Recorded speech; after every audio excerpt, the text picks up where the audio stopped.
ताजा मामला बरेली का है, जहां ईसाई मिशनरी द्वारा बड़े पैमाने पर लोगों का ब्रेन वॉश करके धर्म परिवर्तन करवाया जा रहा है। बहेड़ी थाना क्षेत्र में एक पादरी महिलाओं, बच्चों और पुरुषों को इकट्ठा करके उनका ब्रेन वॉश कर रहा था।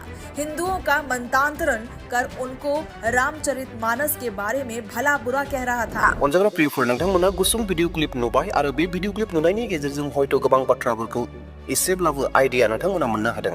अब्लाबो प्रियफोर आङो जोबनाय फारसे नोंथांमोननो बेनि बिसय रोखायै बुंहैगोन, मोजाङै मोनथिहोगोन। दा बेवहाय भिडिअखौ जोबजासिम मोजाङै नायगोन आरो लोगोसेयैनो नोंथांमोननो जा जाथायफोर बेयाव जादोंमोन बे गासै जाथायफोरखौ भिडिअ क्लिपनि गेजेरजों नोंथांमोननो दिन्थिग्रोनो हास्थायदों। दा बेवहाय नोंथांमोना बै भिडिअ क्लिपखौ नायग्रोदो, बेनि उनाव आङो बुंनांगौ माखासे बाथ्राफोरखौ बुंसिगोन। धर्म परिवर्तन पर सरकार और प्रशासन का काफी सख्त रवैया देखा जाता है। बावजूद इसके आए दिन धर्म परिवर्तन के कई किस्से सुनने को मिलती हैं। ताजा मामला बरेली का है, जहां ईसाई मिशनरी द्वारा बड़े पैमाने पर लोगों का ब्रेन वॉश करके धर्म परिवर्तन करवाया जा रहा है। उत्तराखंड से सटे बरेली जिले के बहेड़ी थाना क्षेत्र में एक पादरी महिलाओं, बच्चों और पुरुषों को इकट्ठा करके उनका ब्रेन वॉश कर रहा था। हिंदुओं का मंत्रांतरण कर उनको रामचरितमानस के बारे में भला बुरा कह रहा था, बाइबल की अच्छाई बता रहा था। लेकिन हिंदू संगठनों को जैसे ही इस बात की भनक पड़ी, उन्होंने पुलिस को सूचना दी। मौके पर पहुंची पुलिस ने आरोपी पादरी को धर दबोचा।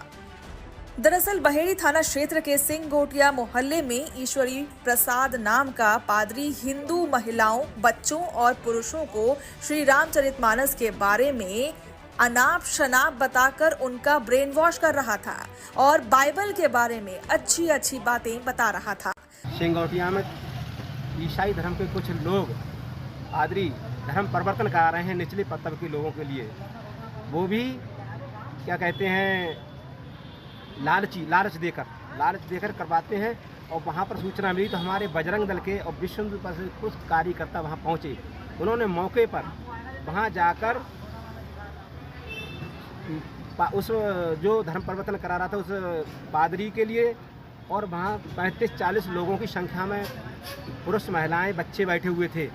उनको वो ईसाई धर्म के बारे में बता रहा था। इन्होंने मौके पर देखे पकड़ा और पकड़े पर देखा और इसके बाद इन्होंने सूचना पुलिस प्रशासन को दी। इंस्पेक्टर साहब मई फोर्स के वहाँ पर पहुँचे और वहाँ की जो सामग्री थी धर्म परिवर्तन कराने की, पुस्तकें थीं, उन पुस्तकों को लाकर पर अरेस्ट कर वो यहाँ ले आए। अनजाग्रा प्रियफोर नोंथांमोना बे भिडिअ क्लिपखौ नायनायनि गेजेरजों एसेब्लाबो आइडियाखौ मोननो हाबाय। दा बाथ्राया जाहैबाय बियो रिसेन्टलि माखासे दिननि सिगाङाव जानाय मोनसे जाथाय। बे जाहैबाय इउपिनि बेरेली होननाय जायगायाव जानाय मोनसे जाथाय आरो बे जाथायखौ एबिपि गंगा होननाय मोनसे निउज चेनेला लानानै फैदों एबा बे चेनेला दिन्थिदों, जेरावहाय सासे पास्टरा इसोरनि बोसोन होबाय थादोंमोन आरो निउज चेनेला मा बुंदों, गोबां मानसिफोर होननानै बुंदों। नाथाय बेयाव सासे मानसिया, सासे व्यक्तिया जायहा हिन्दुनि सासे दैदेनगिरि, बे दैदेनगिरिया बेयाव 30, 35, 40 जन मानसिफोरनि बाथ्राफोरखौ बुंदों जाहैबाय। बेयाव खौसे दङमोन बिसोर होननानै आरो बै पास्टरा बेयावहाय आइजोफोरनो, गथ'फोरनो बेबायदिनो हिन्दु धोरोमनि माखासे बाथ्राफोरखौ नंखाय बुंदों, बेफोरबायदिखौ फोरोंदों होननानै क्लेम खालामदों, दाबि खालामदों। आरो बे पास्टरनि मुङानो जाहैबाय, जाय पास्टरा पुलिसजों हमजादों, बे पास्टरनि मुङानो जाहैबाय ईश्वरी प्रसाद होननाय बिनि मुङा। अनजाग्रा प्रियफोर नोंथांमोना नुनो मोन्दों बेयावहाय जि एबिपि गंगा निउज चेनेला जिबायदि सोदोबफोरखौ बाहायदों, बाथ्राफोरखौ बाहायदों, बे जाहैबाय ब्रेन वाश खालामनाय होननानै सोदोबखौ बाहायदों। जे बे पास्टरा, ईश्वरी प्रसाद पास्टरा बै गथ'फोर, बै आइजोफोर, गासै हिन्दु आइजोफोरखौ, हिन्दु गथ'फोरखौ ब्रेन वाश खालामदों होननानै बुंदों। नाथाय बाथ्राया बेबायदि नङा अनजाग्रा प्रियफोर। बिसोरो जायफोरा बेयावहाय फैदों, बिसोर गावनि गोसो बायदियै फैदों आरो बे पास्टरनि इसोरनि बोसोनखौ खोनासंदों। हयथ' सैथो बाथ्राया बेबो जागोन जे बेयाव थानाय गासैबो जेन गुबुन धोरोमनि मानसिमोन, बे जानाय नङा। नाथाय सोरबा सासे बा सानै माबा मोनसे थानो हागौ, नाथाय गोबाङानो जिसु ख्रिस्टखौ फोथायनाय सुबुंखासो जागोन, फोथायारिसो जागोन, जायफोरा ईश्वरी प्रसाद पास्टरनिफ्राय इसोरनि बोसोनखौ खोनासंनो फैदों। आरो बेयाव जोङो मोनथिगौ जे रावबो सासे पास्टरा गुबुन धोरोमखौ नेग्लेक्ट खालामा, गुबुन धोरोमनि बाथ्राखौ बुङा, नाथाय बेयाव निउस चेनेला गोबां बाथ्राखौ गोसोबायदि बानायनानै बुंदों। बाथ्राखौ जेन जोङो मोजाङै बुजियो, हमदां हायो, दा बेयावहाय बिदिखौ आरोबाव खनसेबो नायबावदो। धर्म परिवर्तन पर सरकार और प्रशासन का काफी सख्त रवैया देखा जाता है। बावजूद इसके आए दिन धर्म परिवर्तन के कई किस्से सुनने को मिलती हैं। ताजा मामला बरेली का है, जहां ईसाई मिशनरी द्वारा बड़े पैमाने पर लोगों का नुबायना अनजाग्रा प्रियफोर, बेयाव मेडियाया मा बुंदों? बड़े पैमाने पर होननानै माने गोबां मानसिफोर दङ होननानै बुंदों, जेरावहाय हाजार हाजार मानसि थानाय बाथ्राफोरखौसो बे सोदोबखौ बाहायनाय जायो। नाथाय बेयाव केवल 30निफ्राय 40 जन मानसिफोरल'सो दङमोन। बेखौनो निउस चेनेला माबायदि फिदिं बाथ्राखौ बुंदों नायनायसाय। ब्रेन वॉश करके धर्म परिवर्तन करवाया जा रहा है। वाव, मा बुंबावदों नोंथांमोना खोनादोंना? बे जाहैबाय ब्रेन वॉश खालामदों होननानै बुंदों। बैयाव थानाय आइजोफोर, उन्दै गथ'फोरनि ब्रेनखौ वॉश खालामनानै धोरोम सोलायहोदों होननानै बुंदों। माबायदि नंखाय बाथ्रा बुङो नायलाय।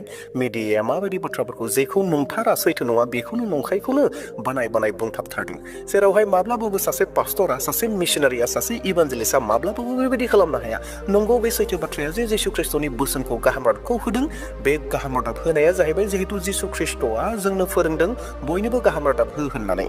जुदि बेयाव सोरबा गुबुन धोरोमनि मानसि दङमोनब्ला बैनो थारैनो गाहाम रादाबखौ होदों, बे नंगौ। नाथाय बे ब्रेन वॉश खालामनानै धोरोम सोलायहोदों, बे बाथ्राया माब्लाबाबो जानो हाया। सासे पास्टरा, सासे इभान्जेलिस्टआ बेबायदि माब्लाबाबो खालामा। उत्तराखंड से सटे बरेली जिले के बहेड़ी थाना क्षेत्र में एक पादरी महिलाओं, बच्चों और पुरुषों को इकट्ठा करके उनका ब्रेन वॉश कर रहा था। हिंदुओं का मंतांतरण कर उनको रामचरितमानस के बारे में भला बुरा कह रहा था। बेयावबो माबायदि फिदिंनानै बाथ्रा बुंदों नुदोंना अनजाग्रा प्रियफोर? जे रामनि चरित्र, रामनि आखल आखुखौ गाज्रि बाथ्रा बुंदों होननानै बेयावहाय मेडियायाव बुंदों।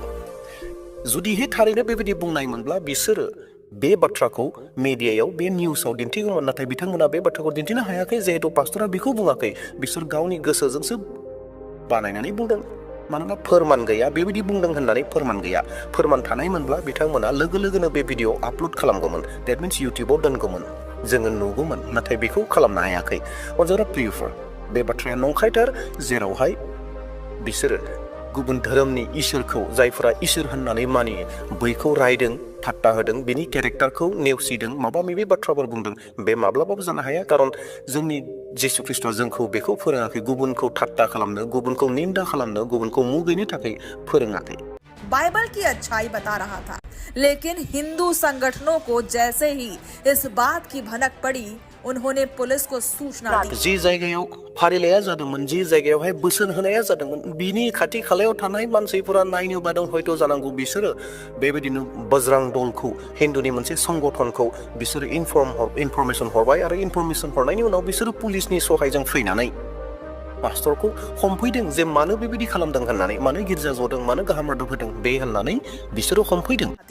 मौके पर पहुंची पुलिस ने आरोपी पादरी को धर दबोचा। दरअसल बहेड़ी थाना क्षेत्र के सिंगोटिया मोहल्ले में ईश्वरी प्रसाद नाम का पादरी हिंदू महिलाओं, बच्चों और पुरुषों को श्री रामचरितमानस के बारे में अनाप शनाप बताकर उनका ब्रेन वॉश कर रहा था और बाइबल के बारे में अच्छी बातें बता रहा था। सिंगोटिया में ईसाई धर्म के कुछ लोग पादरी धर्म परिवर्तन करा रहे हैं निचले तबके के लोगों के लिए। वो भी क्या कहते हैं, लालच देकर करवाते हैं। और मा बुंनो होननानै मा बुंखो? जों मोनथिगौ बयबो जे बिथाङा माबायदि बानायनानै बाथ्राखौ बुंदों। बे जाहैबाय मा होननानै बुंदों? लुबैनाय होदों होननानै, लालस होनानै ख्रिस्टियान खालामगासिनो दङ, धोरोम सोलायहोगासिनो दङ होननानै, माने लालस होनाय माने धोन दौलत माबा माबि बेसाद मुवाफोर होनानै ख्रिस्टियान खालामगासिनो दङ होननानै बुंदों। माबायदि नंखाय बाथ्राफोरखौ बुङो अनजाग्रा प्रियफोर नुदोंना? दा बेयावहाय भिडिअखौ मोजाङै थर खालामगोन, बेयाव बुंनाय बाथ्राफोरखौ थर खालामगोन, आरो जों बिनि गेजेरजों गोबां बाथ्राफोरखौ सोलोंगोन आरो सोलोंबावगोन। जिहेतु जिसु ख्रिस्ट'आ जोंखौ फोरोंदों, जेरैहाय आङो नोंसोरनो एरैनो होबाय, बेबायदिनो गुबुननोबो एरैनो हो होननानैसो जिसु ख्रिस्ट'आ जोंखौ फोरोंदों। जोंनियाव जिथु थानाय रोंगौथिफोर दङ, जोंनियाव जिथु जिसु ख्रिस्ट'नि होनाय बोरफोर दङ, बै बोरफोरखौ सोरबा जुदि बेराम सोखानो हानायनि बोर दङब्ला बेफोर गासैखौबो जोङो एरैनोसो होनांगौ। मानोना जिसु ख्रिस्ट'आ बेखौनो बुंदों। अब्ला बै पास्टरा बैयाव माबायदि लुबैनायखौ होनानै ख्रिस्टियान खालामनो एबा धोरोम सोलायहोनो बे माब्लाबाबो जानो हाया। बियो नंखाय बाथ्रा आरो बेखौ बिसोरो बानाय बुंदों। वहाँ पर सूचना मिली तो हमारे बजरंग दल के और विश्व हिंदू परिषद के कुछ कार्यकर्ता वहाँ पहुँचे। उन्होंने मौके पर वहाँ जाकर उस जो धर्म परिवर्तन करा रहा था उस पादरी के लिए, और वहाँ 35-40 लोगों की संख्या में पुरुष महिलाएं बच्चे बैठे हुए थे, उनको वो ईसाई धर्म के बारे में बता रहा था। इन्होंने मौके पर देखे पकड़ा और पकड़े पर देखा और इसके बाद इन्होंने सूचना पुलिस प्रशासन को दी। इंस्पेक्टर साहब मय फोर्स के वहाँ पर पहुँचे और वहाँ की जो सामग्री थी धर्म परिवर्तन कराने की पुस्तकें थीं, उन पुस्तकों को लाकर पर अरेस्ट कर वो यहाँ ले आए। अनजाग्रा प्रियफोर नोंथांमोना बे दुखुनांथाव रादाबखौ खोनानो मोनबाय, जेरावहाय इसोरनि बोसोन होबाय थादोंमोन, जेरावहाय मोनसे गिर्जा फारिलाइ खालामबाय थादोंमोन, बेयावनो बजरां दलनि मानसिफोरा थांनानै, मेगन गोसा मानसिफोरा थांनानै इसोरी प्रसाद पास्टरखौ माबायदि हमहैदों, माबायदि नंखाय दायाव खोख्लैनानै फासायदों, बेफोर गासैखौबो जोङो नुनो मोनबाय। अनजाग्रा प्रियफोर, दा जोबनायाव आङो नोंथांमोननिसिम खावलायनो हास्थायदों, नोंथांमोना आर'ज खालामगोन बै पास्टरनि थाखाय जेन बै पास्टरा बे समयसानिफ्राय गनो हायो। अनजाग्रा प्रियफोर, बेफोरबायदि समयसाफोरा जोंनि गेजेरावबो फैगोन। दा बेवहाय साबधान जानानै थागोन, सिरि मोननानै थागोन, आर'जआव बोलोगोरा जागोन, जिसु ख्रिस्टनियाव बोलोगोरायै फोथायनानै थागोन, जेन जों बेफोरबायदि समयसा फैनायावबो जेना लाबानो जों जेन इसोरनि खामानिखौ मावबाय थानो हायो आरो बै गोथां इसोरखौ जों जेन खुलुमबाय थानो हायो, बेनि थाखाय लागोनबो आर'जआव थादो। दे अब्ला अनजाग्रा प्रियफोर, नोंथांमोना भिडिअखौ नायनानै एसेब्लाबो माबा मोनसे सोलोंदों होननानै नोंथाङा सानोब्ला, जायफोरा गोदान फैदों चेनेलखौ साबस्क्राइब खालामाखै साबस्क्राइब खालामना लागोन आरो लोगोसे मोनसे लाइक होनानै होगोन आरो लोगोसे शेयार खालामगोन। दे अब्ला प्रियफोर, दिनैनि भिडिअखौ बेसेबां दोनथ'नोसै, फैबाय थानाय समाव गोदान बाथ्राफोरखौ लानानै फैसिगोन। Thank you.